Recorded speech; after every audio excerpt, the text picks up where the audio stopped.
All right, welcome back, everybody. Our next presenter today is Tina, who's going to be talking about the great privacy challenge for reusable identity. And as a reminder for everybody online, please submit your questions in the Q&A, and we'll get to them at the end of the presentation. Thank you. Thanks so much. Hi, everyone. I'm Tina. Nice to meet you. And I am co-founder at Badge.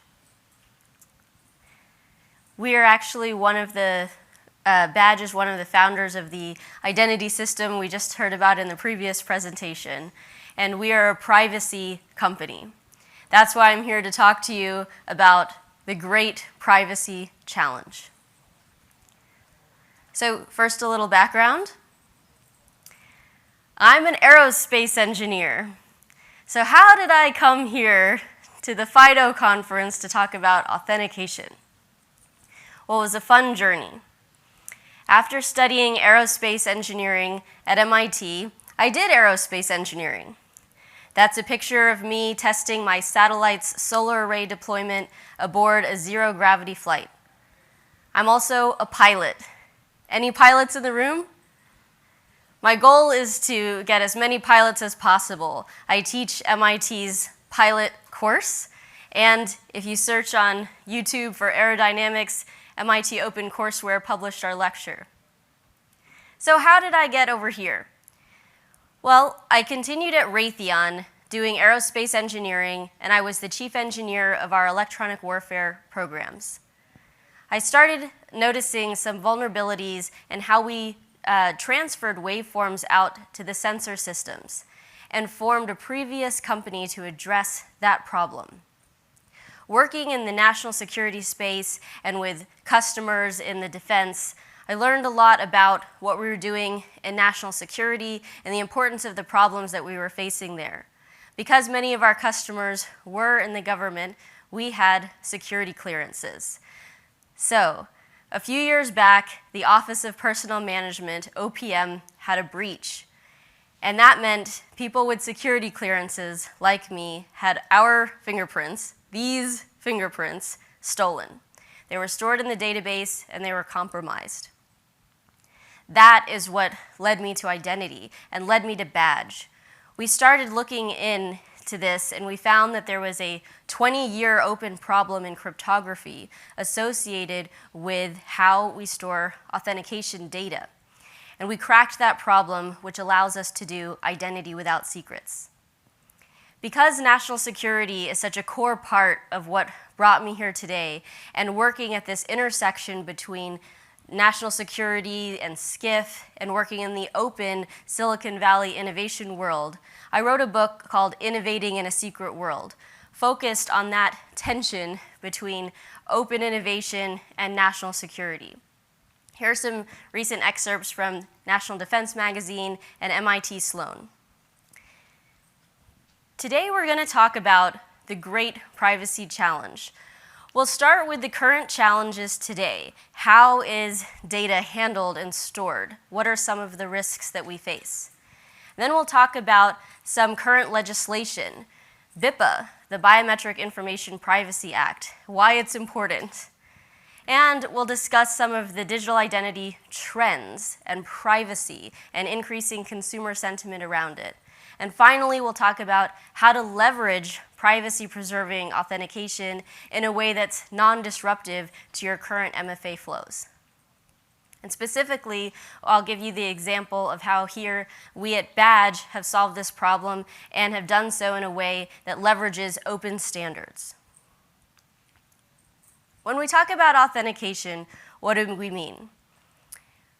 Every person has over 100 digital identities online. Every time you access your bank, your health care, all of your accounts and your data. Well, that adds up quickly. There are over 50 billion authentications each day. And right now, the way that we do authentication involves a lot of crown jewels. A typical analogy that we see is that you think of a hacker as trying to break through the castle walls to steal the crown jewels. A lot of products are focused on building higher walls to protect those crown jewels. So let me ask, What if there weren't any crown jewels to steal?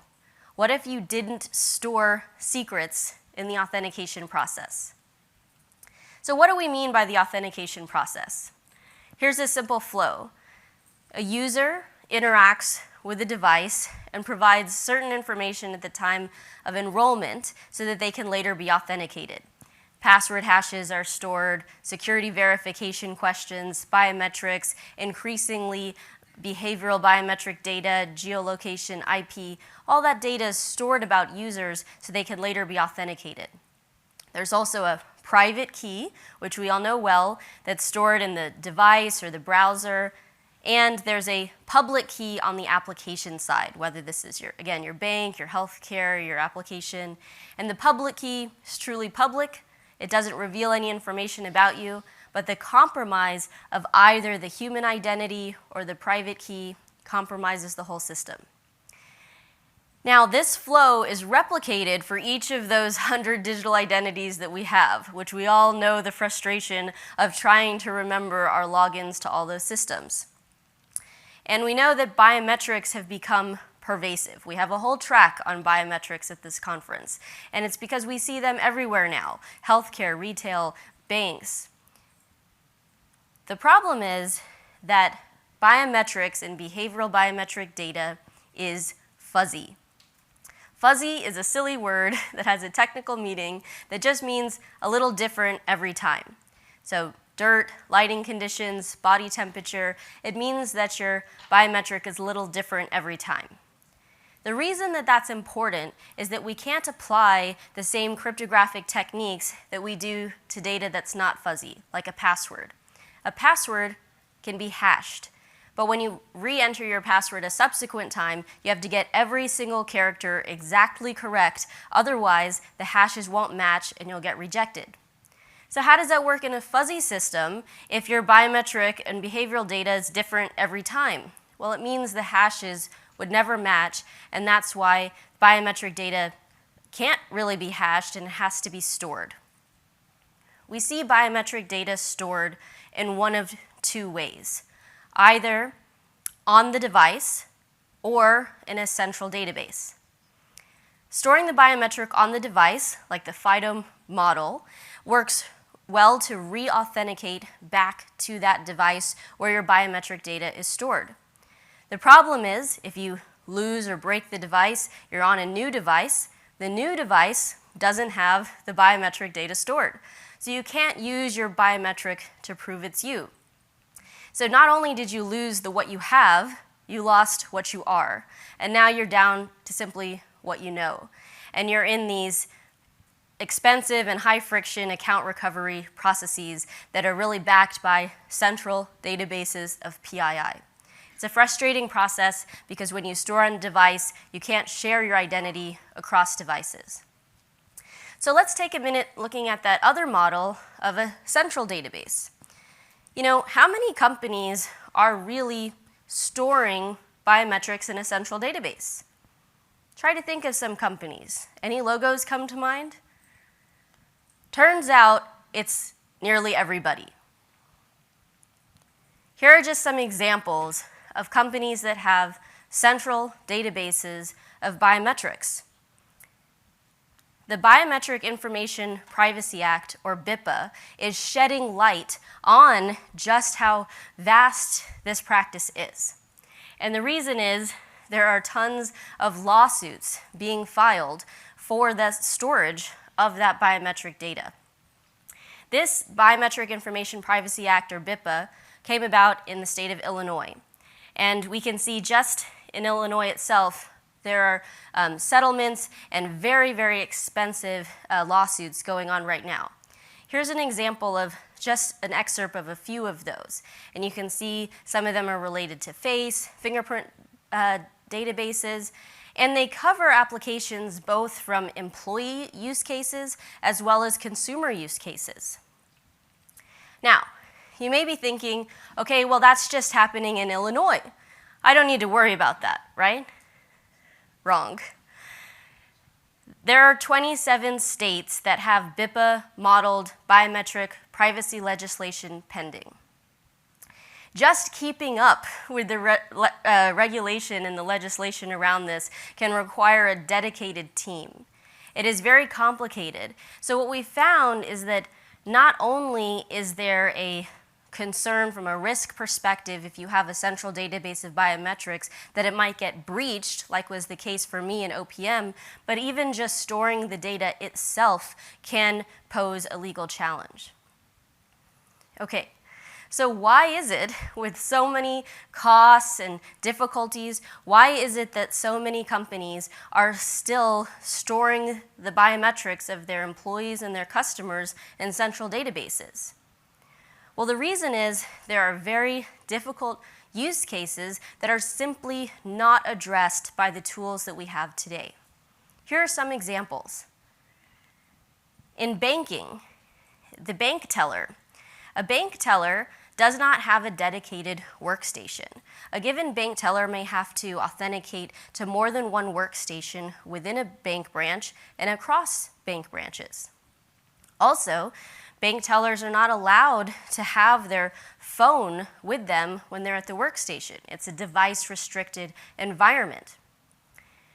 But other solutions don't really work. Approaches that, for example, require you to use your phone as a password shortcut, they don't work. You're not allowed to have it with you. Passwords are not sufficient.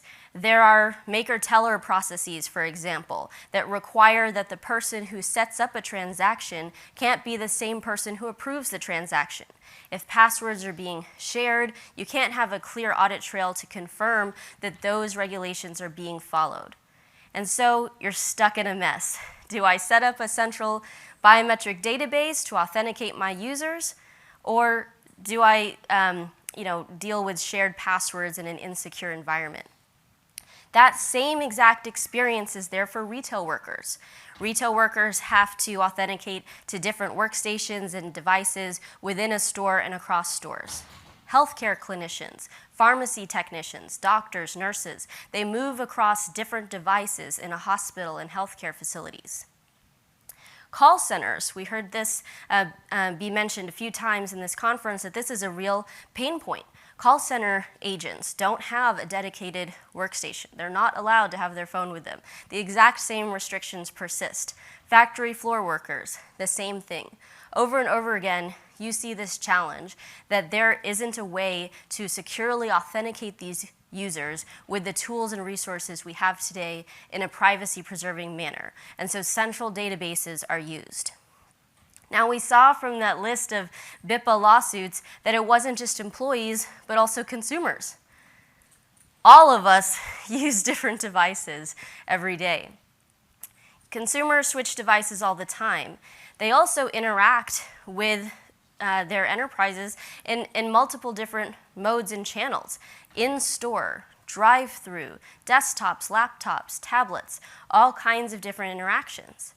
And inevitably, as we all know, whenever we go to authenticate, our device is not remembered. We're on a different device, it didn't work, and many customers find that their regular authentication process is in fact the account reset flow.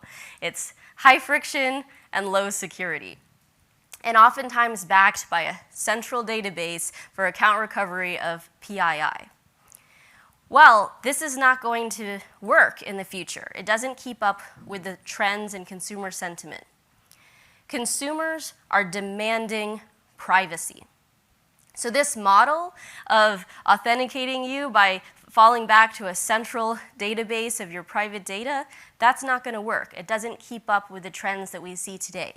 Here's an example report from Liminal that talks about the demand that consumers are making for privacy. Liminal describes a $250 billion market around reusable identity. And what's the barrier to achieving it?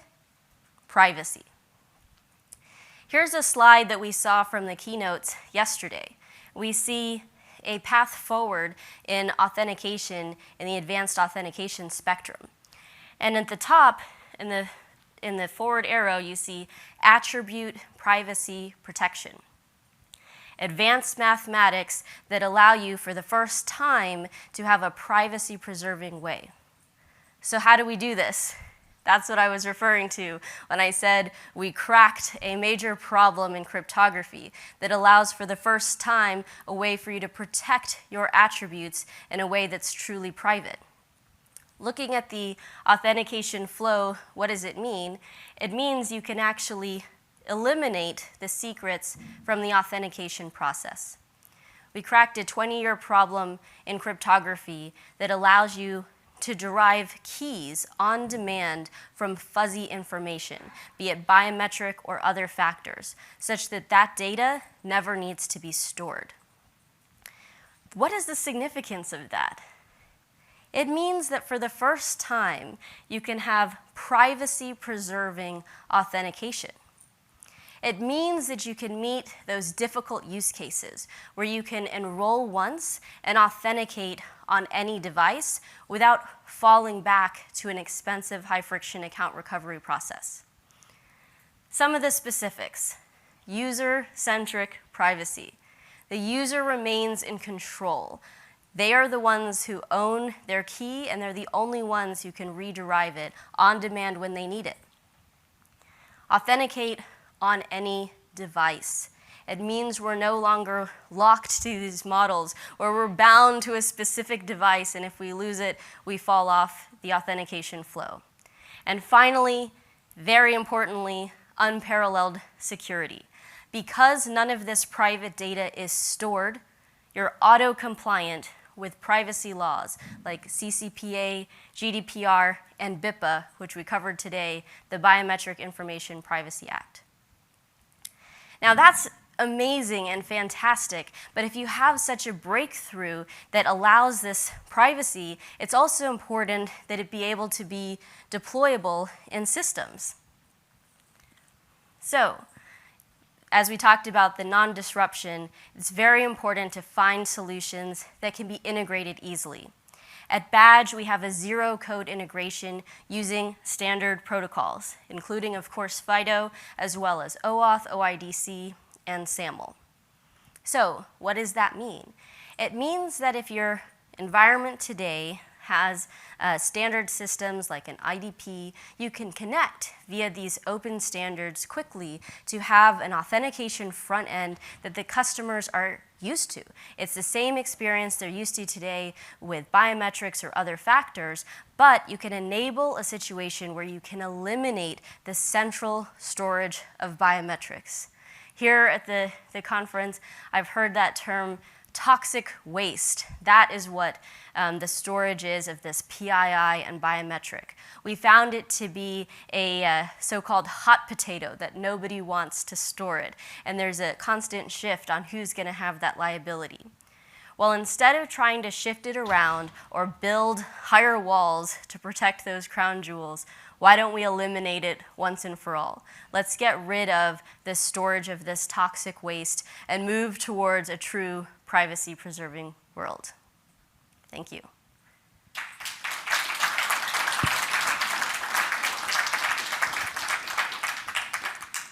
Thank you, Tina. Do we have any questions?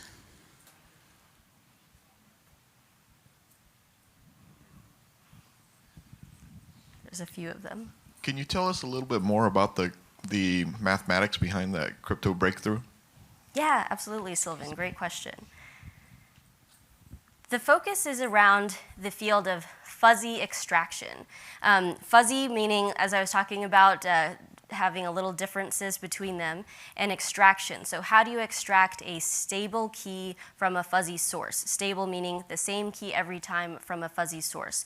That is the field of cryptography in which we innovated. At Badge, we don't believe in security through obscurity. It's important that all cryptographic proofs are published and peer-reviewed. Therefore, all of our security proofs are published, and because of the significance of the breakthrough, it was the featured publication in IEEE. Do you see, for if there's going to be enterprise adoption with this technology. Would you see it be kind of a sliding scale based off of how, because there's fuzzy data and you're trying to generate things that are cryptographically the same? Are you going to have like kind of a sliding scale of certain businesses are going to be like, we'd rather have more false positives than false negatives, and others are going to be like, we want no false positives, but we're okay with false negatives, and so on and so forth? Is it going to be kind of a scale on what you can do in terms of how fuzzy and how accurate you want to be with the authentication? Yeah, great question. At Badge, we are not prescriptive as to which authentication factors you use. Our customers, which are live in production, use any combination of face, fingerprint, traditional biometrics, as well as passive characteristics and device characteristics, and in combination. So for example, you could have a scenario where using your face, you can access your bank balance, but you want to add additional factors to perform high-risk transaction. What the advantage here is you can layer on those different factors, and you can also build a system that's robust to new factors that might emerge over time in order to future-proof your system to make it really robust. One of the big things that we've talked about as well is different assurance levels. This gives you the flexibility to add whatever layers of assurance you need for your given use case and scenario, so you can actually, for the first time, deliver usability and security together without having to make a trade-off. There's a question online regarding the account recovery issue. How is this different from passkeys? Yeah, great question. So account recovery is one of those hairy things that we don't like to talk about in authentication. As long as everyone stays on the happy path and remembers their password or has their token with them, you don't have to worry about it. But of course, as soon as you forget it or lose the device, you've now fallen off the system entirely. One of the core principles of Badge is that the user remains in control of their identity, and only the user is able to rederive their private key. This is in contrast to systems like passkey that involve ceding control in many ways to a central authority that can regenerate the keys. One of the big questions with authentication that customers are asking more and more is, can this authentication system authenticate as me? That's the real question. And if it can, that means you've really ceded control. It is important that the user remains in control of their identity, regardless of what platform or system or channel they're using to access. Hey Tina, great presentation. Thank you for doing this. Quick question. What response do you see from the companies that you listed there specifically around the privacy, Biometric Information Privacy Act? Are they invested to address that? They see it as and some of the names, as you know, it's going to impact their business model significantly if they deal with that. So what response do you see? I'm curious to learn.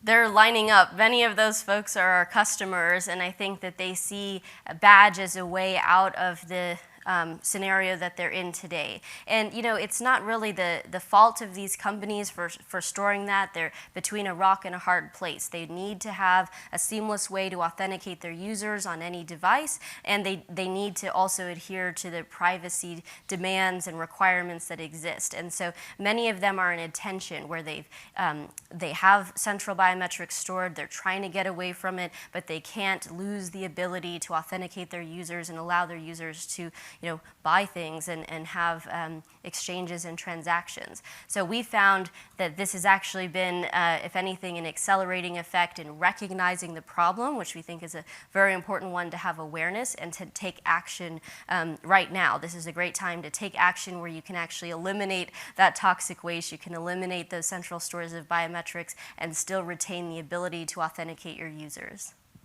Thank you. All right, we have time for one more question if anybody has. This does sound like a wonderful breakthrough.